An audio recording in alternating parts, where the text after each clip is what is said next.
Hello সবাইকে। আশা করি আপনারা সবাই ভালো আছেন। আচ্ছা, আপনারা কি এমন কোনো বাড়ির কথা ভেবে দেখেছেন যা মাটির উপর ভেসে আছে, যা জাহাজ বা বিমান এদের মতো প্রযুক্তিগত ভাবনায় গড়ে উঠেছে?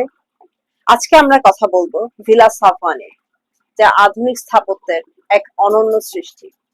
এটি শুধু বসবাসের জন্য তৈরি হয়নি, এটি তৈরি হয়েছে কিউবিজম, আর্ট এবং প্রযুক্তিগত ভাবনার সংমিশ্রণ নিয়ে। আশা করি আপনাদের সবার ভালো লাগবে।